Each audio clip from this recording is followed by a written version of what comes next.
Raise your voices, raise your glass high. Welcome to the Drink O'Clock Podcast. Let's dive. Oh, grab an old fashioned and join the fray. Raise your spirits, let the music play. From the corner pub to the dance hall floor. Drink O'Clock Podcast, we're ready for more.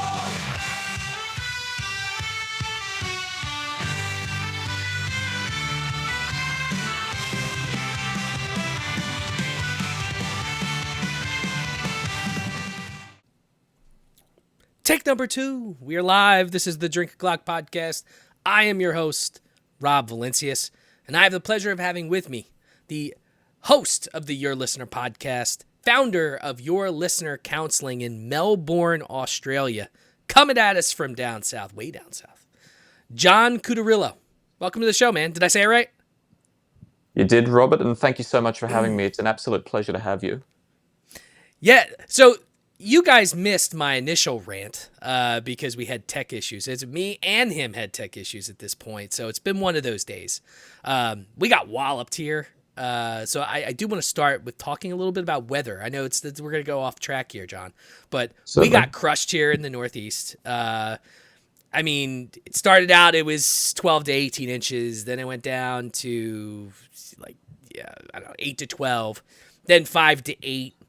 And that's really kind of where it stopped. Now, it did end up going down to 1 to 3, but we here in Philly definitely got about 6 to 8 inches. The issue is because it's so damn cold. The snow doesn't melt. So the sun evaporates some of it, but outside of that, it doesn't melt. So at this point, I'm trying to put my today is trash day because it was pushed back a day with all the craziness. I have no idea where to put my trash because there's just mounds of snow, and it's like, I brought out my shovel thinking maybe I could cut out a little corner. It is hard as, it's impossible to remove it. Now, what's your weather like there? What's it, 80, 90? What are you looking at today? Well, this is where we come to our first impasse, Robert, because we use the metric system of measurement rather than imperial. So that's right. It's today it's set to be 32 degrees Celsius, which would probably be in the 90s in Fahrenheit, I believe. It's summer here in Australia, so it's quite warm, and in Melbourne especially, the weather tends to be rather inconsistent. We're famous for that. So even in summer, it may be 20, 21 degrees Celsius the next one day, and then the next day it might be in the 30s. We had a 40-degree day this in the past week, which is probably pushing 100 degrees Fahrenheit. That's crazy. So it tends to get rainy in summer as well. Today's quite sunny, but when it gets rainy in combination with the heat, you could practically cut the air with a knife. See, I'm a summer baby, and I love the heat. So, have you ever been to the States? I haven't. It would be nice for me to visit one day and look at some of the different happenings over there and see how things are different. But no, I'm very much Australian born and bred, been here my entire life. Yeah, so there's a state here, Nevada, and there's a place, Las Vegas. I'm sure you've heard of it. I think I have. pretty renowned. It is my favorite place to go, and they're known for, it's just hot and it's dry heat, like desert heat, and I love it. Me and the wifey love it. I'm cool with it. I hate cold. I'm the worst Northeasterner. I don't own boots. I just got a jacket for the first time in 20 years because the wifey decided that you can't be outside in a hoodie when it's -5 degrees. So she got me a jacket, which it was a good call. It was a good call on her part. It's been cold. But I wish I could be experiencing 90-degree weather right now because it sucks. It's all awful. I'm more of a moderate weather person. I prefer it in Celsius, probably in the low 20s, and possibly not too sunny because then it amplifies the heat to me, or it makes it feel hotter. But just partly cloudy, perhaps. That would be my ideal day, personally. Yeah, I mean, if you give me 70, 80s year round, I'm good. But it's the weather here. The Northeast is, if you ever come here, the Northeast in the United States is a weird place. We get the worst of the summer and we get the worst of the winter. And we don't get like middle ground for our seasons. They're very harsh. Snow has been good to us the past couple years. We haven't really been hit hard.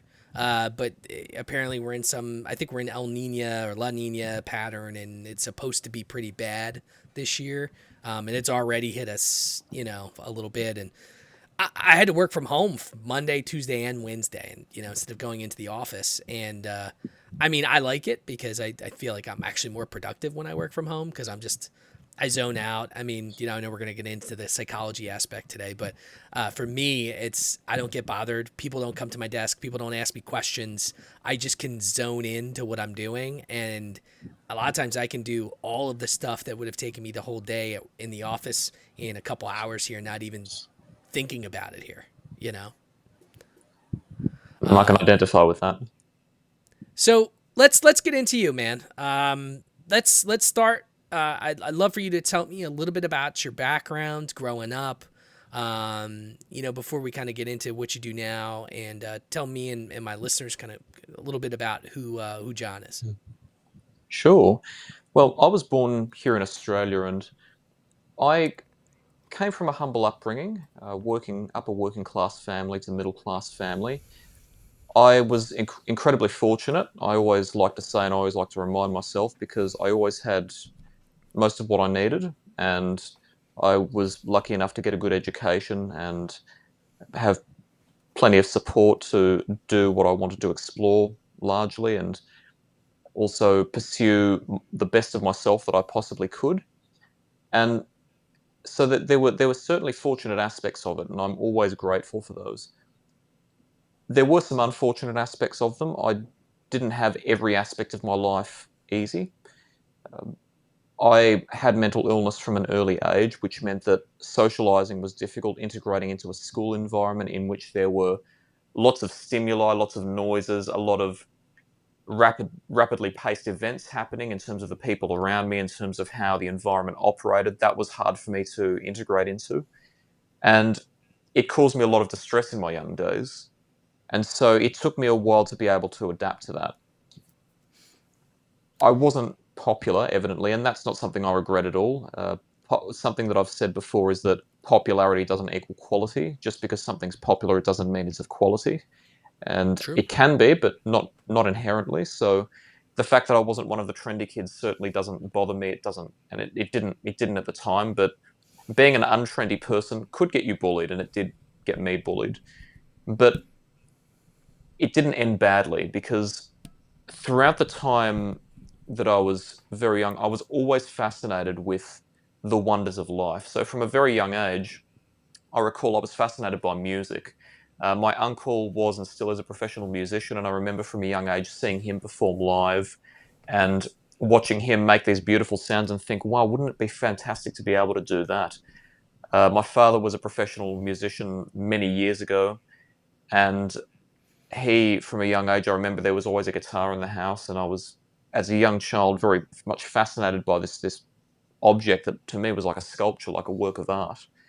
And so from a young age, I was learning the basics of how to play guitar, and I was fascinated by music. And my dad would let me listen to lots of different music from the 1950s, 60s, 70s, and 80s, and I was fascinated by the creative process and what it took to produce a phenomenon like music that could make people have such an emotional reaction. And I really had a really emotional connection with music. And so into my teen years, I explored that. I loved writing songs, and I loved playing guitar, and I loved absorbing different influences. And that went well beyond what I was initially exposed to. I was exposed to a certain selection of music, but then I started exploring other types of music and was so fascinated by it. And from a young age, I was also fascinated by visual art, and I liked photography as a child as well, and pursued that well into adulthood. And again, I was always fascinated by the creative process. I'm taking this camera and I'm looking at something that is part of the landscape that many people consider to be quite ordinary, and I'm making art from it. That always fascinated me, and it was very stimulating for me. I enjoyed writing as well.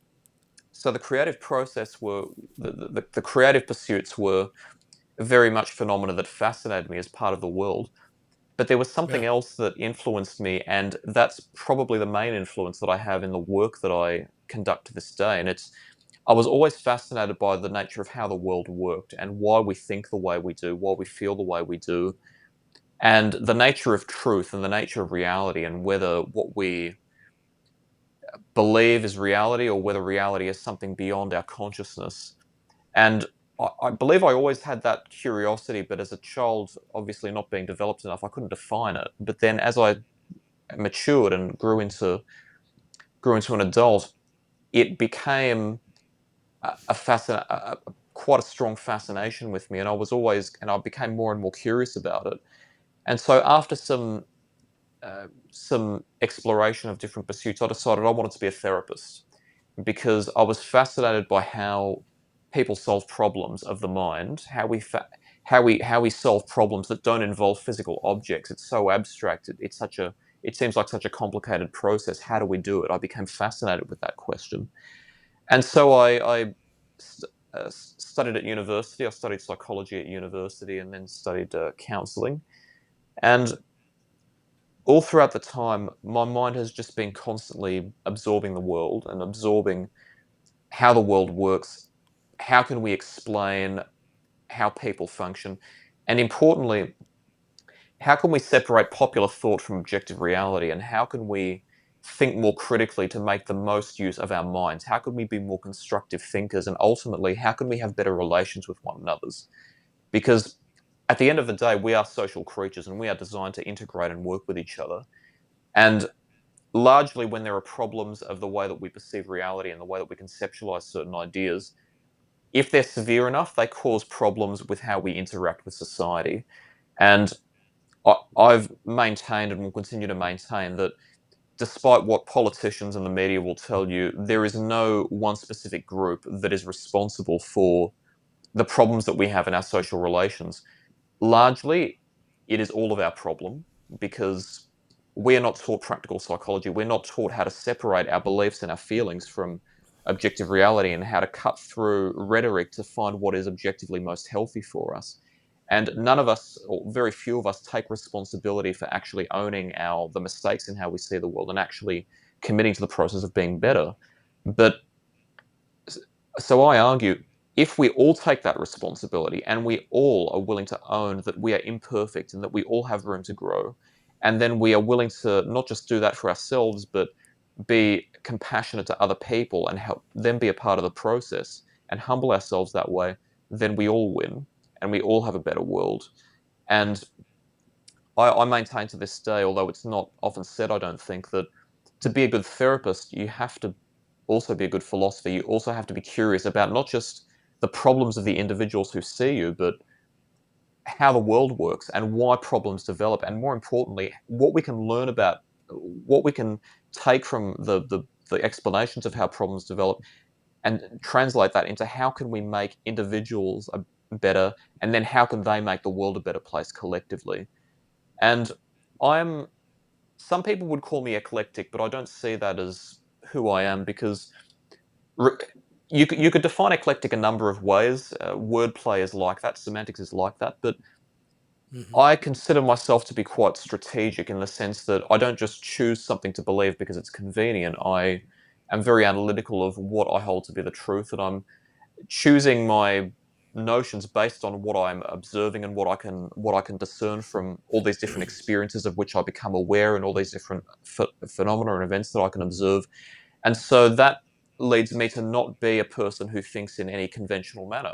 And there are plenty of people who don't think conventionally as well. So being unconventional is not one specific set of traits. It can be anyone who doesn't follow popular thought. So there are plenty of us, but there's no religion, philosophy, or political belief that encapsulates what I believe because I'm not trying to fit into boxes and I'm not trying to go against boxes either. If something's popular and I genuinely believe it to be the case, then I'm more than happy to acknowledge that it's logical.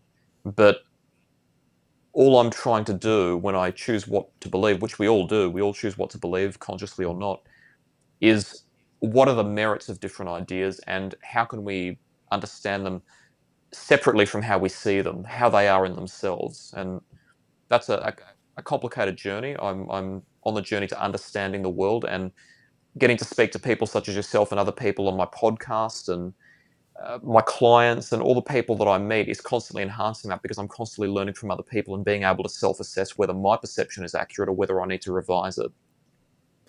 Yeah, yeah. If only more people did that, we would have, I think, a different. And I've talked about this. Growing up, I'm a millennial. I guess I was born in '86. I'll be 40 this year, and I grew up in a time where you could have conversations with people, and if you disagreed, you could still be friends, and you can still have disagreements.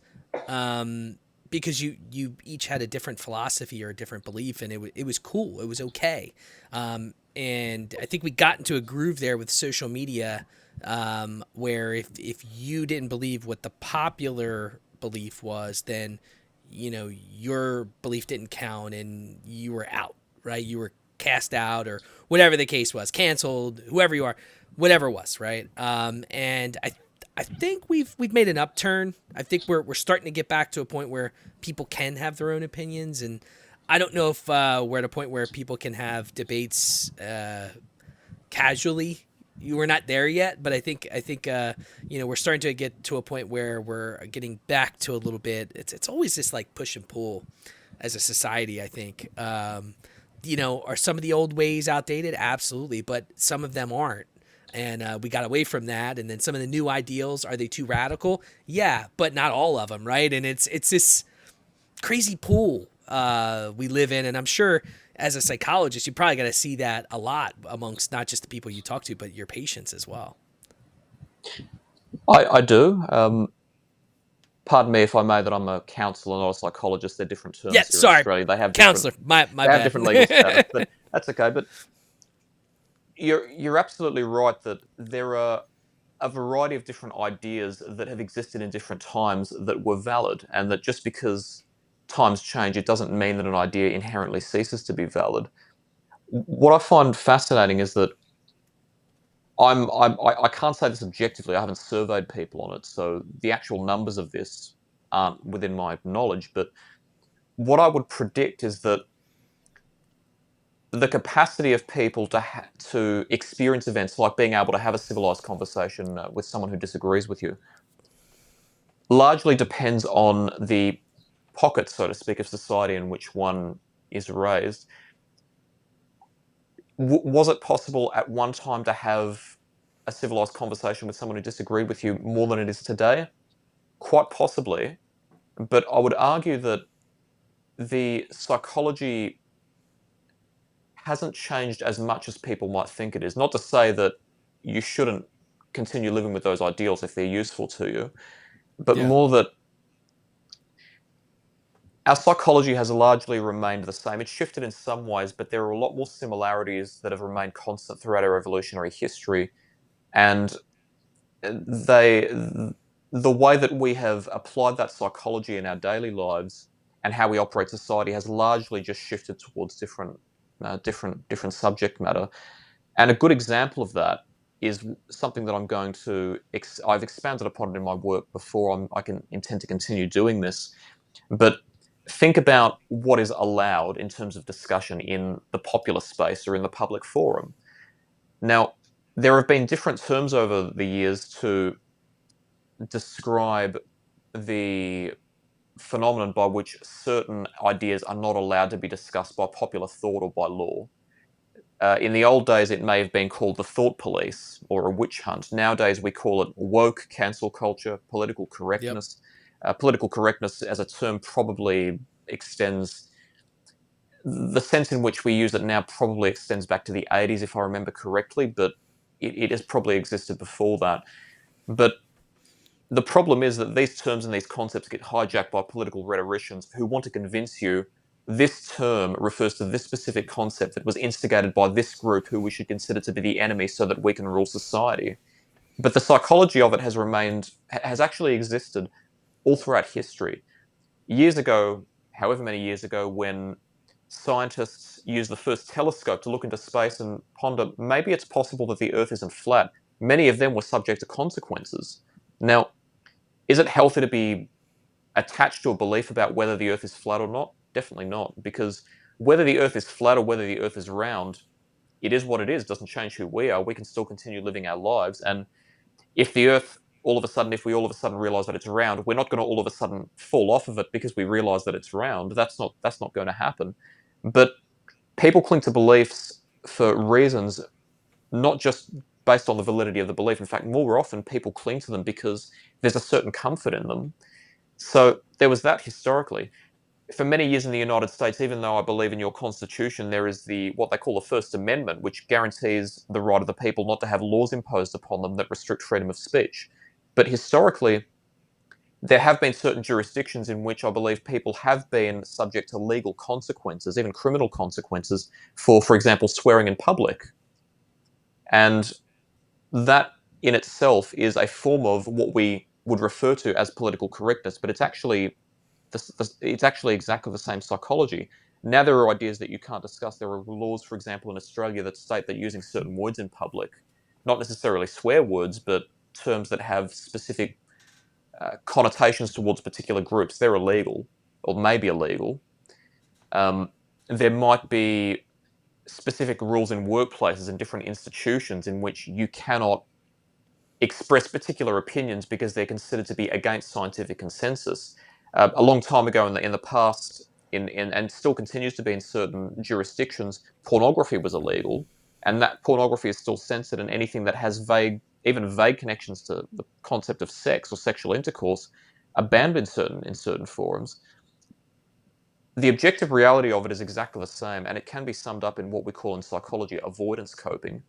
Avoidance coping is essentially the delusion, not to use that in a stigmatory sense. If people are genuinely delusional, it's not to say that they're bad people. Just they haven't been taught to manage their beliefs in a healthy way.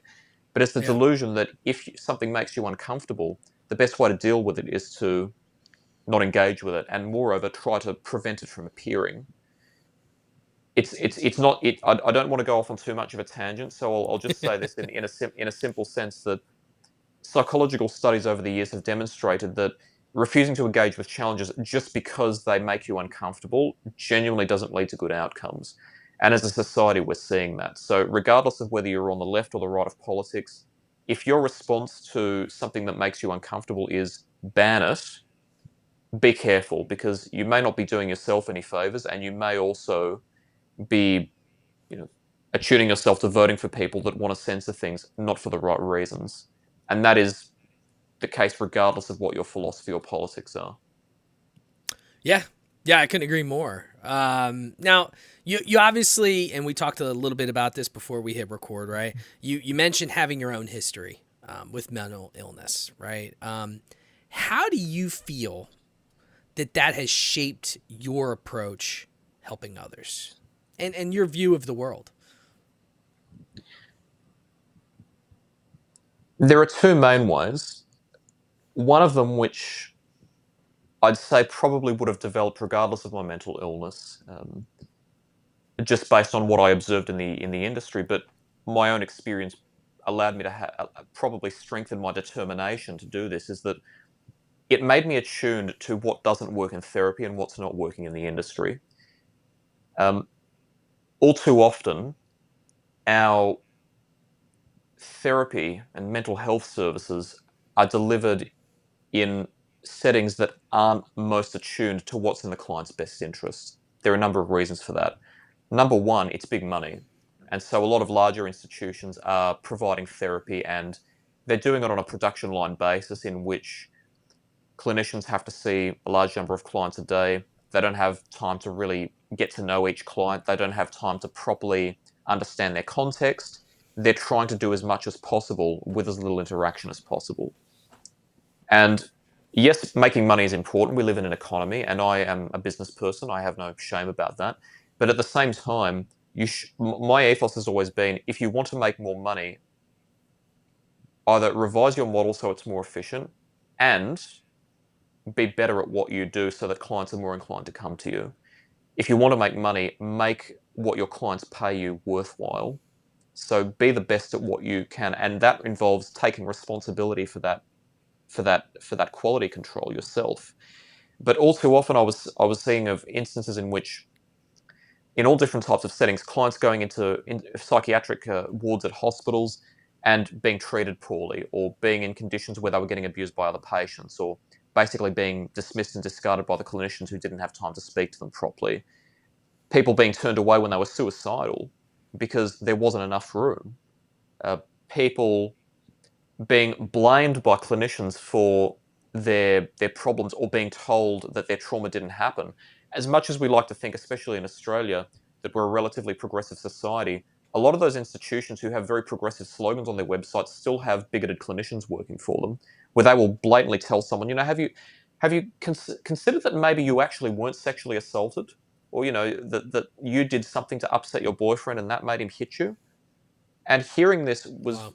making me so angry.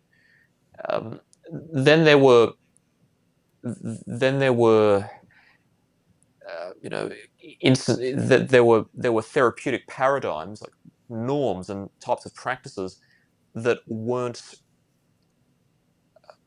ultimately weren't in clients' best interests.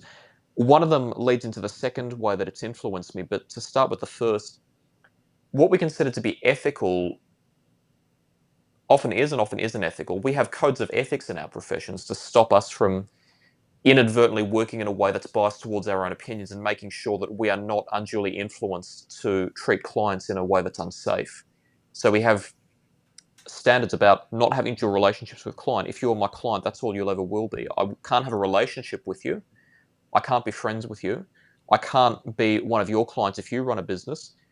The relationship is singular and one way. That protects conflict of interest. That protects us from being biased. If a client is a danger to themselves or other people, then we have laws about breaking confidentiality so that we can prevent harm to that person or to somebody else. Those types of ethics are necessary, but there are instances in which ethics become paternalistic. There are many examples of this, but to keep it brief, there's one example that I've cited often in which I was seeing a therapist for a time, and I for I came to a point where I couldn't see the therapist in person because I was working full time and I couldn't travel all the way to their office. I was living too far away. And I said to them, look, I understand that you may not feel that telehealth is as effective, but I'm willing to put in the effort to make this work. So if you're happy to see me via video conference, I'll put in the effort. And my therapist basically said to me, and this was at a vulnerable time, I'd expressed suicidal ideation back then. My therapist said, John, I think you're self-sabotaging to make to basically put yourself in a situation where the therapy's not going to be effective, so that you don't have to take responsibility for not changing. And I Wow. said, no, no, no, that's not the case. I'm genuinely willing to. No, my clinical judgment says that you must come into clinic, and if you're not going to come into clinic, then I'm not going to service you. And what's really frightening, and this is again to anyone out there who has left-wing political opinions, don't think I'm having a go at you. I criticize politics as a phenomenon, not your individual opinions. And I know that most of you probably would be just as appalled at this as I am, so I'm not trying to box you. But this was a clinic that had very explicitly left-wing and almost Marxist in some ways political opinions as based on their advertising. Let me tell you something. If you've been traumatized and you've been subject to coercive control, telling someone my opinion's right and yours is wrong is a form of coercive control that mimics abusive relational dynamics. You're not tearing down oppressive systems by doing that, you're reinforcing them. And part of progressivism is meant to be, just because I'm more educated and get paid more than you doesn't mean that I'm always right, doesn't mean I have the right to coerce you. And that's exactly how this person was acting. Wow. So just a lesson, before you follow ideology, be careful of what it means. But just briefly, I'll speak to the second aspect of how my own experience influenced me.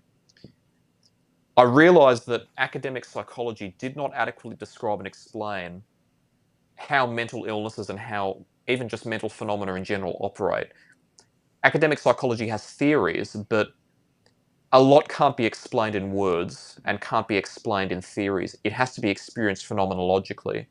So what I started to do was try to understand the essence, the objective core of what operates within every person with a particular type of mental illness. Use that as the basis. use that to be able to empathize more so that the client built a more strong, trusting rapport with me and was more likely to want to engage in the therapy. And then use that basis to help the client learn why they were operating the way they were and what they could do to change it. And there's a lot more to the phenomenology of mental illness, that subjective experience that ultimately people, but even though it's subjective, that people do share, that a textbook can describe or explain. And those are the ways that I believe I'm lucky enough to have an edge in that sense, because I'm able to explain and experience and understand that in ways that academia couldn't have taught me. Yeah, I mean, there's only so much in a book, and that you can accurately or kind of present what you've been taught, rather than like I'm a do it person, and I'm a trainer. Like, that's what I do at my job. I train people, but I'm a do it type of person. So I need to have my hand on the mouse and type in the keyboard and doing the steps, or I need to be like, that's I learn better that way. And I know that there's some people that have photographic memory, and there's other people that would rather just read, and that's how they absorb knowledge. I'm good with that, but for me, I just got to do things. And I think, at one point I wanted to be a psychologist. I took probably 8 classes in college that were all psychology based. I met my fiance. At this point, she's my wife, but I met her in college in a psychology class because she was obsessed with psychology courses as well. And there's just a fascination with the mind. I've always been fascinated with, mental aspects and how people think. And, I've dealt with mental illness in my family. I don't have any mental illness. It's seasonal depression sometimes because it gets to me a little bit. But my stepdad has really bad bipolar, and I grew up, for at this point it's been 20, it's got to be 20 years probably, maybe even longer now at this point, maybe 23 years he's been in the family. So I've seen him do some crazy shit, and somehow he's still alive. I saw him take 50 Xanaxes, Oh my word. like Christmas Eve, and he still, I didn't see him do it. He did it, and he had to be taken to the hospital, but he survived. He's fine. Oh word. Because bipolar's weird, right? You have your manic and depressive states, and when they get into those depressive states, I mean, they'll do just. I mean, he's taken. So his family, his dad and one of his brothers were killed in a car accident around the holidays, and because of that, you kind of used that as like one, he's bipolar, but he also had that. So around the holidays, Thanksgiving and Christmas is always when he'd have some sort of relapse. He would stop taking his medications, and it would be booze and he was never like a someone that would hurt you. He was not like violent. He would hurt himself in weight, like the drugs, the alcohol. He would fall, or and if you're bipolar and you're taking your medications and then you stop because one of them is seizure medications, he would have seizures because he's not taking his meds. And it's just it's tough. And I feel for anyone that's got a mental illness, especially on when you're reaching past like the depressive states and you're getting into like chemical imbalances, right? Your bipolars, your schizophrenics. I mean, when you get to that point, it's just, you got to be on medication. And then you got to also, I feel like you should always have, a psychologist, a counselor. I had a psychiatrist on my show, and he was really good. But I've always had a little bit of a negative stigma towards psychiatrists just because of my experience with my stepdad, because they tend to push pills first instead of talking some of that stuff out. They'd rather give you, and if it's not right, come back in a week, I'll give you something else. That's what his experience was for years. Now I'm sure there's plenty of psychiatrists, if you're listening to this show and you're like, I don't do that.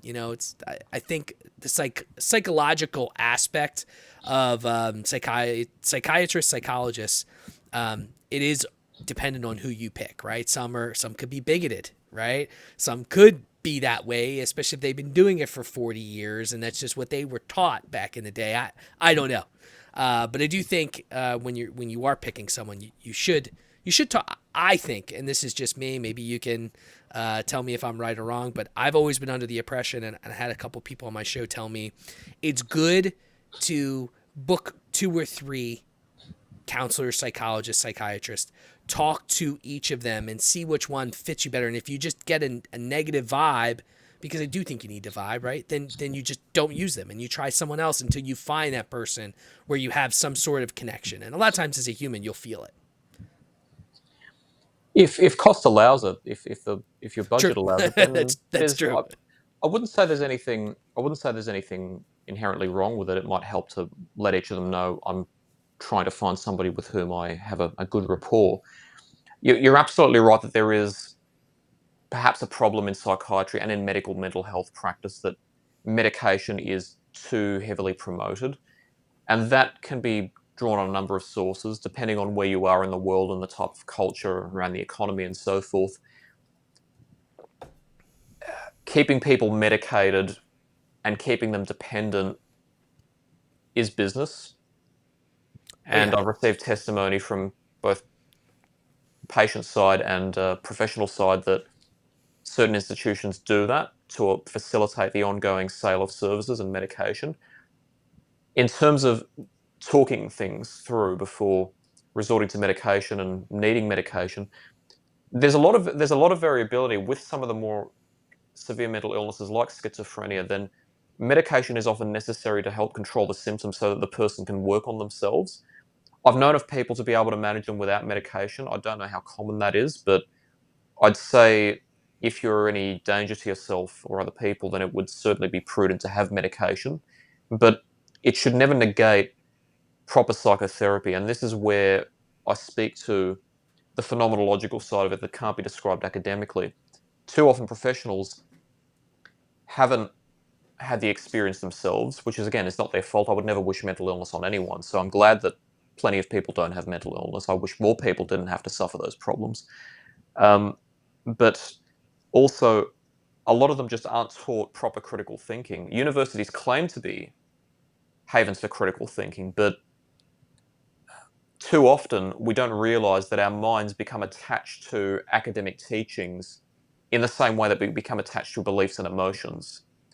And so they develop into a dogma in which if you don't follow this particular method or this particular approach, then you're not trusting the science. You must be a conspiracy theorist or you must be haphazard.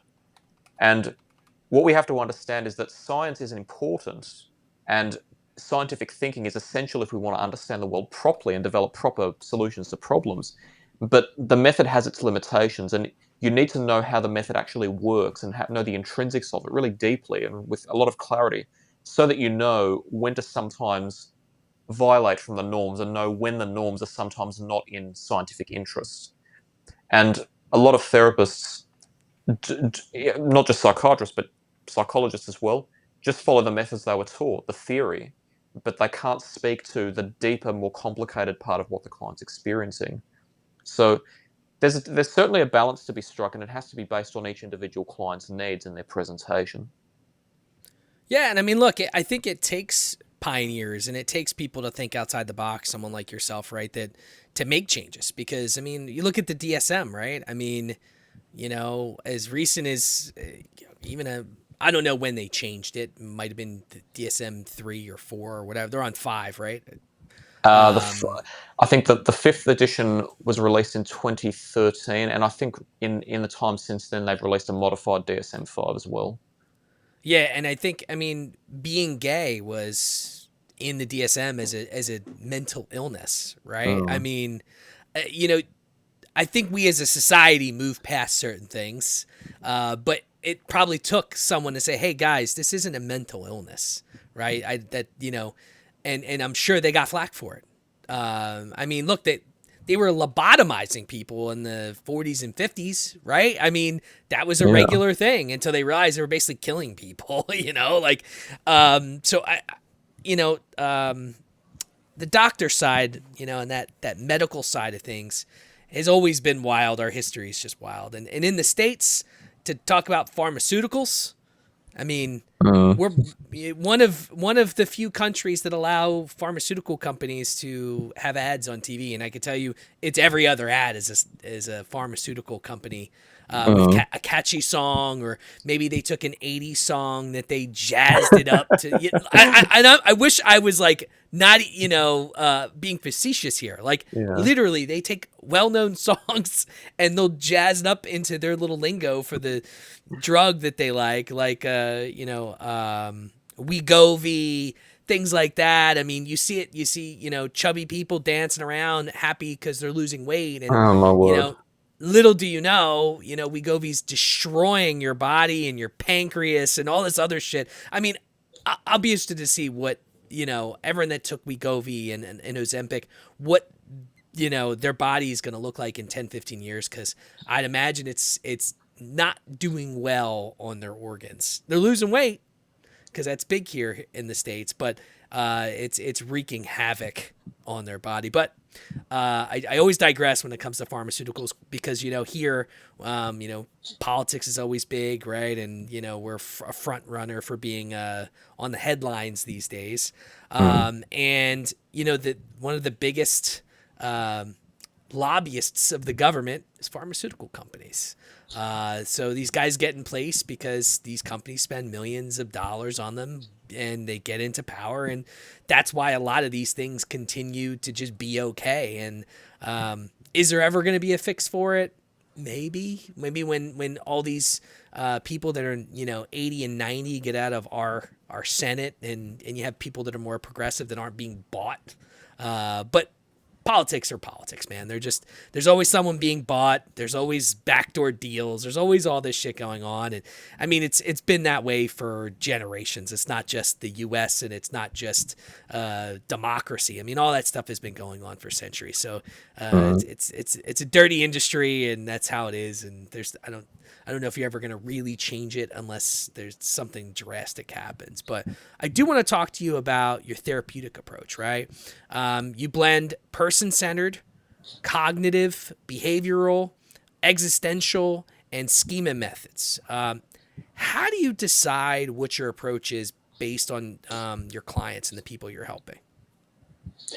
Well, often what I do is I actually use a combination of philosophies and techniques from those different methods and combine them based on what the individual is presenting and what their individual needs are. So to to give you an example, if a client doesn't have a lot of let's give a more concrete example. Let's say a client has trauma and they don't know much about trauma. They don't know how it's affecting them. They just know that something is wrong within them. Now, all therapy for me has to involve education. I believe that the one factor that has to be in common is that you have to actually teach people how their minds work and why, so that they can then take better control of them. Because we don't want to, I don't, otherwise that you risk making clients dependent on you. That's not what you want. You want to help them be independent. But let's say a client of this description was presenting, and perhaps they also had some quite severe effects on their life. Now, person-centered therapy, which was mainly developed by Dr. Carl Rogers, an American psychologist, is based on the notion that providing empathy and being able to accurately show the person that you are understanding their experience and reflecting to them what those experiences are, and providing an environment that is completely non-judgmental. You accept them as they are, regardless of who they are or what they've done, provides healing properties. Now, in and of itself, I wouldn't say that that provides the kind of healing that is necessary, but, and again, not to disparage Dr. Carl Rogers, he was an incredible person from what we know, that was absolutely pivotal in the development of modern clinical psychology and psychotherapy. So we needed him. He was absolutely pivotal. But in and of itself, I wouldn't say that's sufficient, but it is necessary. And when a person doesn't have a lot of insight, I'm not going to go straight to education, because they're probably not ready to hear a lot of those explanations. If I need to tell them something for their safety, I certainly will. But notwithstanding that, when you're just starting the recovery process, your mind's already processing a lot. You're already dealing with the weight of those problems. You don't need someone lecturing you. So I might start with a more person-centered approach, whereby I am just reflecting their experiences to them in a way that helps them advance their clarity of their own, their clarity of understanding of their own experiences. There are specific techniques and some more general ways that we do that. Once we are at a point where the client feels a little bit more stable and they feel more comfortable, then we can move on to psychoeducation, which is educating about that. Yeah. Then from that point, we can move on to a cognitive and behavioral approach. And cognitive and behavioral approaches effectively are based on the theory that when we think in certain ways and we act in certain ways, they perpetuate each other.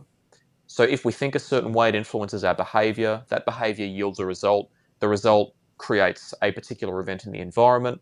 We observe that event in the environment, and then that influences how we think and feel, and the cycle perpetuates. If we change those aspects, if we change what we think, or we're more conscious of it at least, and we change what we do, we influence the outcomes, and then we influence how our minds operate and how our lives operate. Once we have stability, we can then move on to that. Because another common factor that has to be across all therapeutic methods is it has to involve action. You have to actually do something. Just listening to a therapist is not going to help. You have to develop a plan to do something. And once they're at that stage where they're able to receive that, then we can develop plans in that way to actually deal with it. If somebody is presenting and they're not so badly affected, for example, perhaps a client has more present focused anxiety where they don't have any history of trauma and no particularly adverse events, but the anxiety is what we call an anomaly. It's happened spontaneously. Yes, the empathy and the empathic listening is still necessary. We're still going to do that. But perhaps even in the first session, we're able to start conducting education and we're able to start giving homework tasks that involve changing how they respond to their anxiety. Even some people with long trauma histories who say, look, I've accepted it and I just want to move on. Yes, I'll still give them some maybe education on their past, but maybe even in the first session, they might be comfortable moving on to that the immediate the immediate task of what can I start doing about my current situation. There are other instances in which the problems are a lot more abstract, and this really comes to bear with issues such as grief, where grief itself is not a mental illness. It's just a natural part of processing that you've lost someone or something, not necessarily through death. It can be through divorce, it can be through losing a job, it can be losing a bodily capacity if you become disabled or injured. With grief, often, not always, but often, it doesn't necessarily stop people from functioning as they need to. So, a lot of clients with whom I've worked can still go to work, can still get up and do things for themselves. The grief doesn't involve a distortion or a misconceptualization of reality in the way that illnesses such as anxiety, depression, and trauma might. But it's still important. If it's affecting them in any way, then it's important to address them and really take it seriously. A lot of therapists don't do that. They look at it and go, "Oh, you're not trying to attempt suicide. You're not attempting suicide. You're not doing drugs. You're still able to get up and go to work. You're fine. Get out." And that's completely immoral. If it's affecting them, we need to take it seriously. But education on how they're distorting reality would be completely inaccurate and completely inappropriate because grief doesn't involve those same distortions of reality. So we might take a more existential approach where we explore in a more fluid, abstract way what does death or loss mean to you? What beliefs do you have about it? For example, do you have a belief about what happens after death? Do you have a belief about the spirit of your loved one? Are they still in your presence? And explore maybe what it is about the situation that's bothering them, how they conceptualize the problem. Once we've conceptualized that, then we can perhaps develop healing rituals. For example, clients who may want to create a shrine of a departed loved one so that they don't forget them if they're concerned that they might forget them. And so that's how I decide. I have that understanding of both within myself from my own experiences, from academic knowledge, and from what the client's teaching me about themselves. I develop an understanding of what's the phenomenology or what's the operation of the problem, and what is most likely to be appropriate within the different stages of recovery, and what's most likely going to yield an outcome. Like, what can the client engage with that is specifically going to allow them to achieve the outcome. And that has to be, it can be very qualitative, it can often be a little bit complicated. So I have to adapt that to every client. There are certain principles that are constant, but that's my philosophy. Yeah, no, I mean, I like that because I think, we're at a point where, I mean, you can get anxiety just because. You can be depressed just because. And I think the whole point of being a counselor, being a psychologist, is for you to help us figure out what that root cause is, right? Maybe we didn't have trauma, but maybe it was it's where you are in life and compared to like where you thought you'd be. And there's a lot of that's the beauty of the human brain. It's just you never really know until you crack it open. You're almost like as you're talking it out, but you're almost like dissecting the issue in their brain so that you can give them tools to sew it right back up. It's a I love the profession and I really enjoy what you do, and who knows, maybe I'll go back to school and study more because it was one of my favorite. I was always good because with psychology there was not a whole lot of A, B, C, D tests. Because a lot of times the teacher was a psychiatrist or a psychologist. It was a lot of, all right, this person suffers from this. What do you think? And those were always my favorite. And I would just, I would scribble down a whole paragraph of what I think is wrong with the person. And I feel like it's cool that you have, because they might sit down with me, they might sit down with you, and we both have different approaches, but maybe at the same time, me and you come up with the same exact diagnosis. We just do it differently.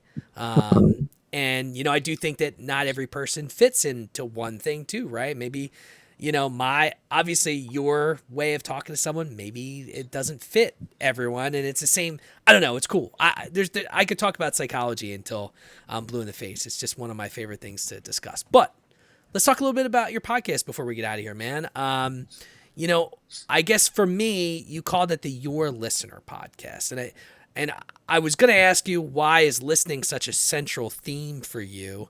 But I feel like throughout this conversation, it's pretty noticeable. It's just because the more listening you do, the more information you absorb, and the better you can help. But maybe you can tell me, is that kind of why you went with Your Listener for your podcast? It was a simpler reason that then evolved into something more symbolic. So your listener as a name and a symbol, I developed that many years ago, and that was first in counselling. So your listener as a counselling practice was the first the inception of the your listener name and the symbolism. And that logo is actually my mother's hand holding the family dog's paw, which I took that as my logo, and that's always That's been the awesome. Your Listener logo. Um, when I conceptualized the name, I was very much fascinated by the work of Carl Rogers, as I mentioned before, Dr. Carl Rogers, and Yep. I was so fascinated by how powerful listening and empathy were, that I wanted to emphasize that in my public presentation, and so that's why I chose the name. Then, when I developed the podcast years later, I used the name because I wanted my counseling and my philosophical commentary in the podcast to be amalgamated, so that people could learn about my podcast through my counseling practice, and people could learn about my counseling practice after listening to the podcast. But there was also a the joining of the two was symbolic as well. As I said before, in order to really help people, you need to have a curiosity about how the world works, and my podcast is all about that. My podcast is about exploring various different topics of psychology, mental health, how we work in society, a big emphasis on social psychology, different mental phenomena that we experience, how we develop beliefs, how we develop feelings, politics, the psychology of politics, economics, the psychology of relational problems and how we overcome them, the psychology of critical thinking, the psychology of healthy debate, all these different topics that are related to humans functioning and interacting with each other can all be based in psychology. And I like to explore all of those topics, but I explore them in the way that's reflective. I analyze them from the different perspectives. These people have this perspective. Here are the strengths and weaknesses about that particular perspective. This group has this particular perspective. There are the strengths and weaknesses. This is what I believe to be the most objective answer. And in doing so, I'm actually modeling to the audience a number of different ideas, a number of different sort of tactics. First of all, I'm modeling destigmatization of criticism. All too often, when we criticize something or we give advice on how someone could be better, they immediately take it as a personal attack. They say, how dare you say I'm this or that? Yeah. But my philosophy, in fact, I would call it the objective reality, is that all of us are flawed in some way, including me. And just because we've made mistakes, it doesn't mean they were our fault. Like, just because we believe in something that's distorted or that's not healthy, it doesn't mean we were deliberately doing that in order to self-sabotage. It doesn't mean that we were doing that in order to be a burden on society. There are all sorts of experiences that lead to our beliefs, and we can't be expected to know everything. That's why we need constant conversation. So I was modeling the idea that, and continue to model the idea that we can criticize things without saying that the people who believe them are bad people. What I always say is, I say this not to make you feel bad. I say it because I believe that each and every one of us is worth investing the time and effort into change to be the best that we can be. But what I'm also doing by exploring is I'm encouraging other people, including the guests that join me and the people with whom I have collaborations where we share credit for the episodes. I'm encouraging people to reflect on my reflections and say, okay, what are the strengths and weaknesses of John's arguments? But especially, what are the counterpoints? I always say to people, yes, I'm quite adamant that I have a healthy life philosophy and I live by my values and they've stood me in good stead. And I encourage people to really think deeply about their own values and what they hold to be important. But also importantly, what I'm doing more importantly than lecturing is I'm instigating conversation. I'm encouraging people not just to take what I say on face value, but to question it and to say, okay, what are the strengths and weaknesses of John's argument? And especially for people to come onto the show and say, hey, John, I didn't agree with what you said. Let's talk about it. And I'm all too thrilled when people want to do that. In fact, I'm planning some collaborations that are going to be coming in the future, whereby I'm going to have people that are, you know, probably wildly disagree with me, and I'm really excited for that because I get to hear other people's perspective firsthand. I get to question it, and if I have maybe made a mistake in the way that I see the world, I get to hear it from someone with the experience to tell me, which makes me a better person. It makes me a better counselor. And just one final thing that I'll say is that in the future, I may have people who are not so controversial, people who are quite moderate in their beliefs, people who agree with me. I might have people who are extremely controversial. I may not Yeah. agree with them. In fact, I may even have reservations about the morality of what they believe. But this is not to satisfy people. This is not to say, hey, I really love you. Let's give you more of a platform. I do believe in free speech. I do believe in healthy conversation. But more importantly, this is not about the values of people. This is about the values of ideas, not judging people, but exploring and analyzing ideas so that we can actually learn about how the world works by facing the things that are both palatable to us and the things that are not so palatable. And that's my vision with Your Listener podcast. And over time, it has adopted more symbolism whereby I am a listener in the sense that I'm not just listening to my clients, I'm listening to the world and trying to understand it as best I can. And that has developed some more symbolism within itself. I love that. It's the whole Thank you. reason why I even started this podcast too is that I wanted a safe space where if I want to talk about something, they want to talk about something, we can have a healthy debate without there be like it's a judge free zone is what I always tell people. It's funny. It's funny that you mentioned it because I was having a conversation earlier today with my team at work, and I was someone mentioned I was like I really want a Tesla. It's like on my goal list. I like the approach of having an electric car, preserving the environment. I'm also a huge tech guy. I love that everything is digital, and I know that goes against a lot of things with cars because you have the people that gas, gas, gas. I'm like, all right, I've always been a tech guy, but we're having a conversation about Teslas, and one of the coworkers of mine said, I would never buy that. I don't like Elon. I don't like what he stands for, and I'm like, okay, reasonable, right? Elon's had some questionable issues. But I said to them, I'm like, he's a trillionaire and I don't want to give him any more money. And I said, all right, do you buy stuff from Amazon? You're feeding Jeff Bezos, he's probably not a good guy either.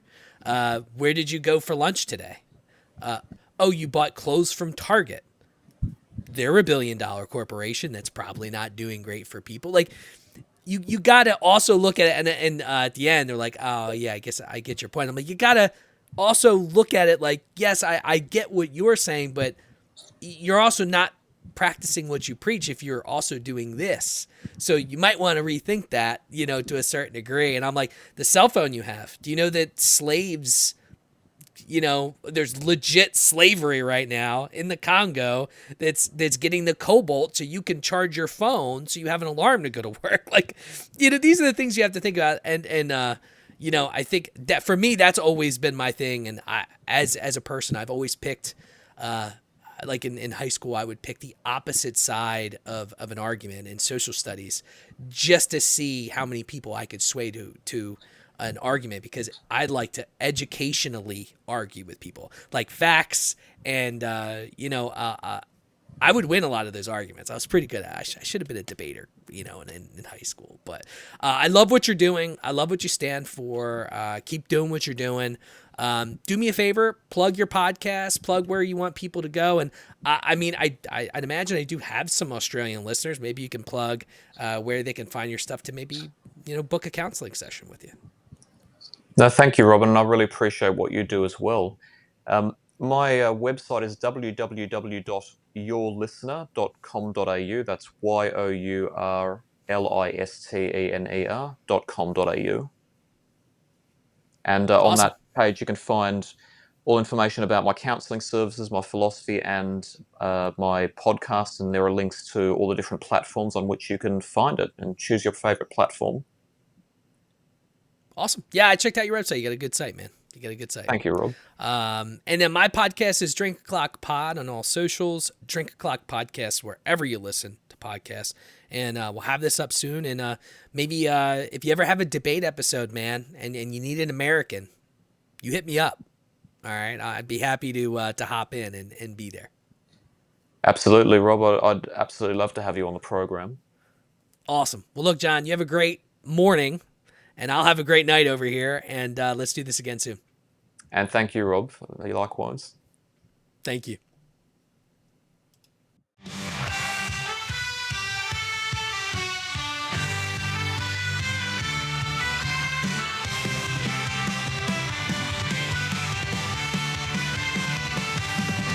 On a stormy night where legends unfold, there's a podcast that's breaking the mold. Raise your voices, raise your glass high. Welcome to the Drink O'Clock Podcast. Let's dive. Oh, grab an old fashioned and join the fray. Raise your spirits, let the music play. From the corner pub to the dance hall floor.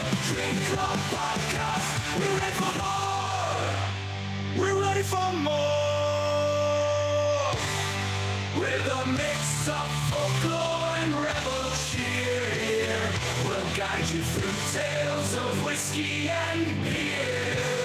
From Irish shores to lands afar, grab your friends, it's time to raise the